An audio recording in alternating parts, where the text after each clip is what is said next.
Mujeres que cruzaron el límite de lo permitido. Mujeres que fueron guerreras, espías, amantes, cautivas o simplemente destinadas a poner el pecho en las antiguas tierras del Paraguay. Mujeres que vivieron sus vidas como una flecha incendiaria. Ellas dieron su amor y su sangre. excluidas de la historia.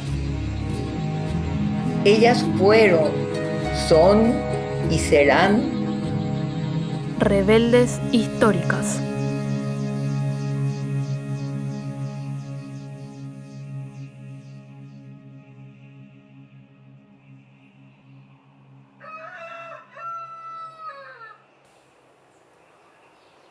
Hace días que Rosa Dominga no se levanta del catre.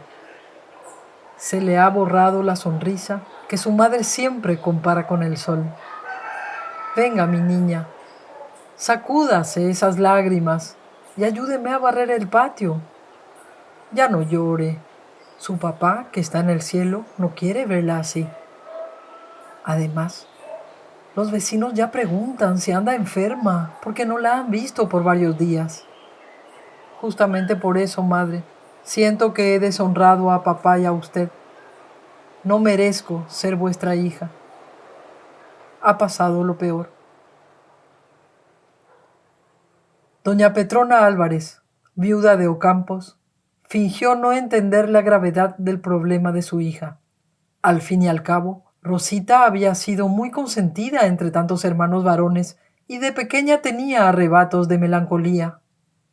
Aquella tarde de 1848, en el pequeño poblado de Toledo Cañada de Capiatá, doña Petrona pensó en el finado José de la Cruz Ocampos y recordó cómo saltó de alegría cuando nació la nena, 23 años atrás. Aquel parto había sido distinto. Los días sucesivos, don Ocampos suavizó las órdenes que normalmente daba a su esposa, como si la niña le hubiera ablandado el corazón. Él empezó a ocuparse de los temas domésticos, como nunca lo había hecho. Ordenó a la mulatilla Gregoria que diariamente apartara el calostro ordeñado de la vaca para que doña Petrona se alimentara bien y tuviera así una buena leche para la recién nacida. Una vez cumplido el tiempo de reposo de 5 semanas, una luminosa mañana, el 1 de septiembre de 1825, los esposos Ocampos Álvarez partieron hacia la iglesia de Capiatá para bautizar a la niña. Con ellos iba la futura madrina, doña María Águeda Moreira, pariente cercana de buena reputación y fervorosa creyente. Para que las señoras fueran cómodas, don Ocampos encimó 2 colchones bien rellenos de lana sobre la carreta, donde se acomodaron con la niña, mientras él iba al frente, conduciendo la yunta de bueyes. Al cabo de poco más de 1 hora, se presentaron ante el cura párroco Pedro Joseph Moreno, quien ya estaba esperando con sus ayudantes y testigos, con los sagrados óleos preparados e impecablemente vestidos de blancas albas. El cura los recibió con cálida cordialidad en aquella iglesia de la Candelaria de Capiatá. Conocía a la pareja y a la madrina por ser fieles seguidores de las actividades parroquiales, acostumbrados a permanecer después de la misa dominical para disfrutar de amenas conversaciones en voz baja, sobre las novedades de la sociedad asuncena y también de la política del dictador supremo. El cura solía invitarlos a beber aloja fresca que preparaba con miel y cáscaras de naranja. Aquel día, el paí Pedro, durante el bautismo, estuvo particularmente solemne y remarcó enérgicamente que la madrina se comprometía a educar a la párvula Rosa Dominga cristianamente en lengua castellana. Acto seguido, todos firmaron el libro donde quedó registrado el bautismo. Aquel recuerdo lejano del bautismo de Rosita trajo remordimientos a doña Petrona. Para que su hija no viera sus lágrimas, se fue al corral del fondo a esparcir maíz, alimentando a las gallinas. Se preguntaba por qué, si había formado a su hija para acceder a un matrimonio con un hombre de linaje y le había enseñado modales y una perfecta pronunciación castellana, ¿por qué las cosas no estaban marchando bien? A pesar de vivir sencillamente, Rosa Dominga estaba destinada a ser una señora de sociedad. ¿Y por qué ahora aquel español repudiaba a su hija, después de haberle propuesto matrimonio un año atrás, mientras vivía su marido, don Ocampos? El señor Martín Abasolo la había visitado durante meses a Rosa Dominga, siguiendo todas las reglas de buena educación, solicitando permiso a sus padres, respetando horarios y guardando la distancia apropiada hacia una señorita casadera, hasta que finalmente solicitó su mano para desposarla y elevó la solicitud al Supremo Gobierno. Y meses después llegó a la casa mostrando el documento firmado por el propio presidente don Carlos Antonio López, con el acuerdo presidencial. Todo era fiesta y alegría en el hogar de los Ocampos Álvarez. Rosa Dominga pronto sería la esposa de un europeo español. Pero de pronto falleció don José de la Cruz Ocampos, el patriarca. Pasaron los meses y Martín, futuro yerno, visitó a diario a la novia hasta que una tarde salieron a dar un paseo por el campo y una vez solos, la pasión encendida llegó hasta la entrega total. Ella sintió que desfallecía al borde de un abismo. Él sintió culpa por haber ido tan lejos y lo disimuló con un beso. Al día siguiente, el español Martín Abasolo yacía en su hamaca pensativo, vistiendo un calzoncillo largo de lienzo, con encaje deshilado y cuidadosamente bordado en los extremos. Encendió una pipa y cuando miró perdidamente el cielo azul recortado al final del corredor de tejas, en la larga galería con horcones de Urundeu, la mano izquierda sobre su torso velludo jugaba haciendo rizos. Aún sentía el perfume de los cabellos de su prometida mientras recordaba la tarde de placer que ella le dio por primera vez el día anterior. De pronto, sus cejas pobladas se fruncieron. Un horrible pensamiento le asaltó. ¿Y si él no fuera el primer hombre? ¿Y si ella, así como se dio a la debilidad carnal con él, lo hubiera hecho con otros? A medida que Martín Abasolo imaginaba a su novia sonriente, sus celos crecían. Recordó a aquel mulato musculoso que servía de peón en la casa de los Ocampos.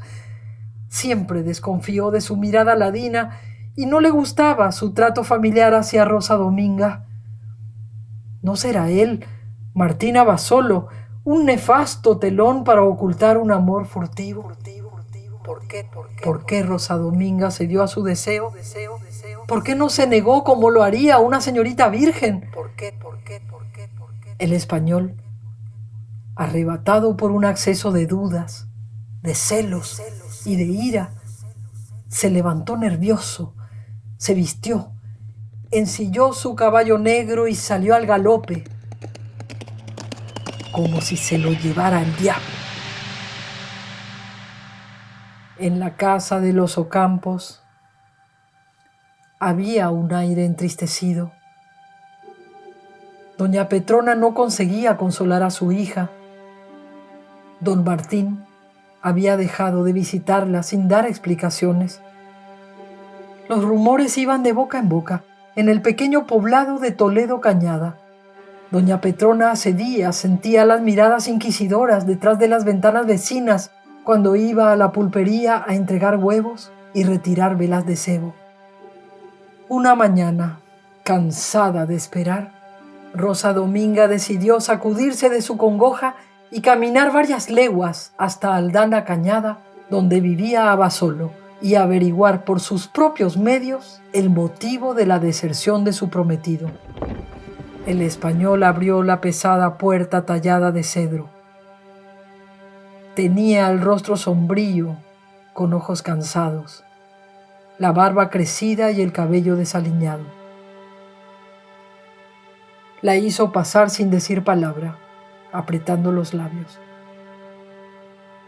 Cuando ella le interpeló, él estalló de furia y con desprecio la acusó de mujerzuela y de traición. Le dijo que estaba muy ofuscado por la ofensa pública de ella y que cómo se atrevía a reclamar respeto cuando ella, todo el mundo lo decía, tenía amores carnales con el mulatillo ese, el peón de su casa. En medio de la tormenta de frases dolientes, ella salió corriendo, ofendida por semejante injuria. Caminó más de 1 hora hacia su casa por el Tapepoí que atravesaba los potreros, para no ser vista bañada en lágrimas. Trató de calmarse, mientras miraba sus pies desapareciendo en una aguada hasta los tobillos y se subía la larga pollera de bayeta azul. Vio su reflejo en el agua y el sol reverberando como una moneda líquida. Fue cuando tomó aire y decidió contárselo todo a su madre. Desde aquel momento, su vida cambió para siempre. Se irguió y continuó su marcha con paso seguro hasta la tranquera de la entrada a su casa. Desde ahí pudo ver a lo lejos 3 siluetas en el patio bajo el árbol de tataré.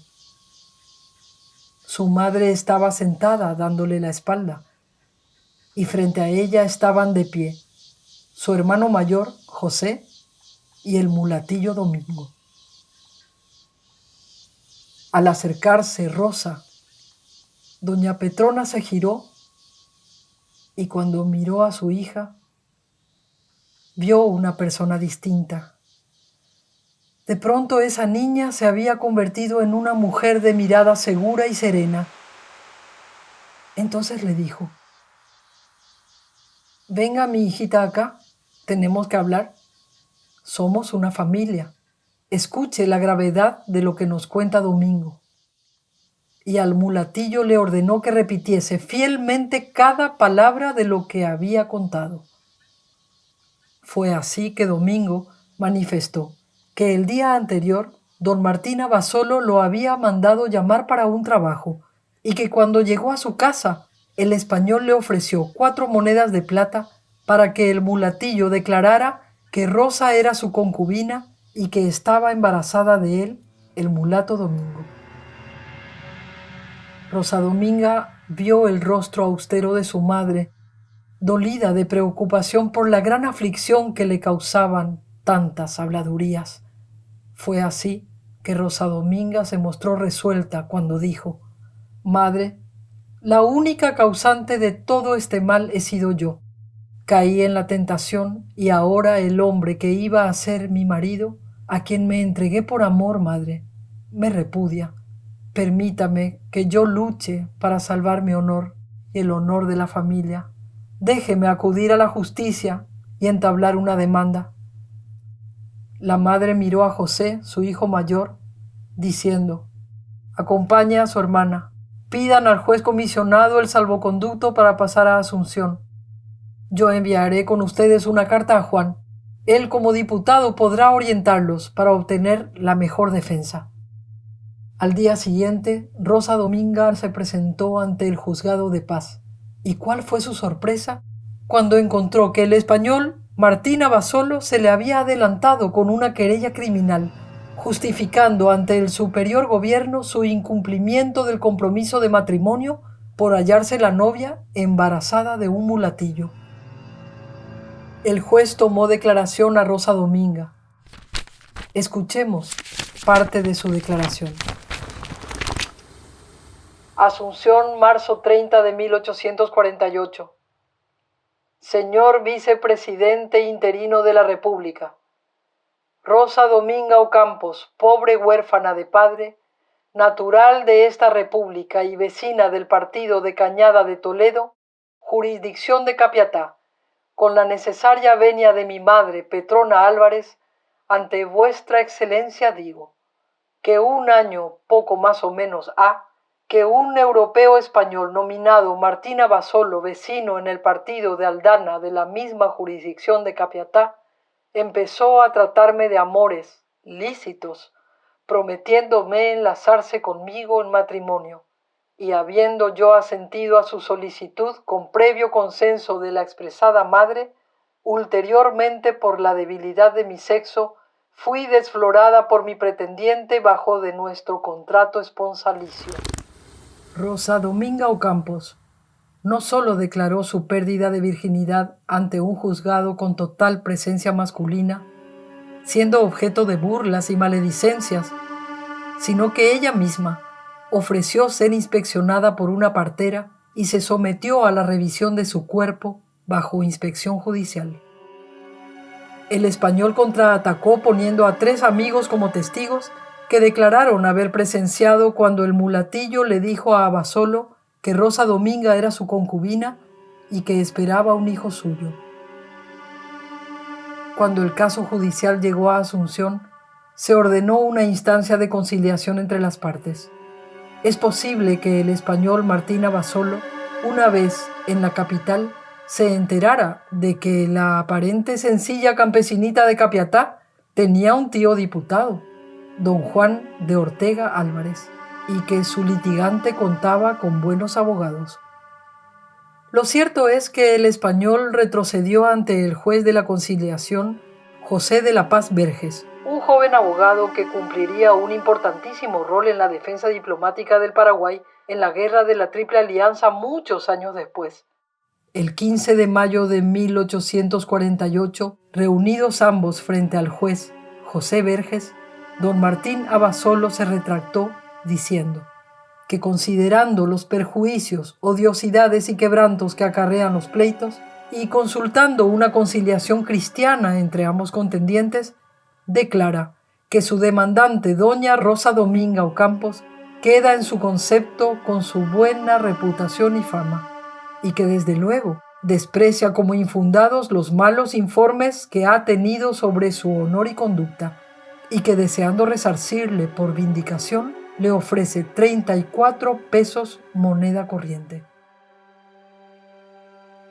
Rosa Dominga Ocampos Álvarez fue de las pocas mujeres que llegó hasta los estrados judiciales para defender su honor, enfrentándose a las miradas de repudio varonil. Con astucia logró mover los hilos del poder a su favor y abrió el camino para que otras mujeres se animaran a denunciar la difamación de su buen nombre.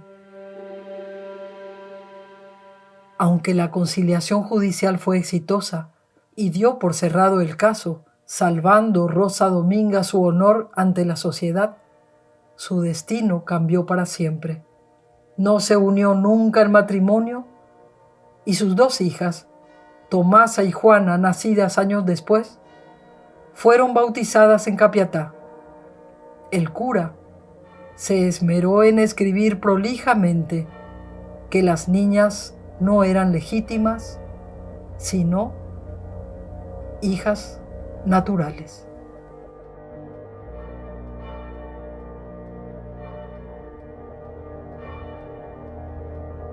La historia de Rosa Dominga Ocampos fue proporcionada por el Dr. Thomas Wingham, a quien agradecemos la gentileza por este caso judicial de su libro El Paraguay bajo los López, algunos ensayos de historia social y política.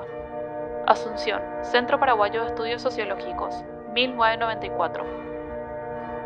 El documento original lo consultamos en el Archivo Nacional de Asunción, sección Nueva Encuadernación, volumen 2680, gracias a la gentileza de su director, Vicente Arrúa. Hemos complementado la investigación recomponiendo las relaciones familiares y efectivas de Rosa Dominga, consultando los archivos parroquiales de Capiatá, digitalizados por la Iglesia de Jesucristo de los Santos de los Últimos Días. Este podcast fue realizado gracias a los fondos ciudadanos de la Secretaría Nacional de Cultura del Paraguay.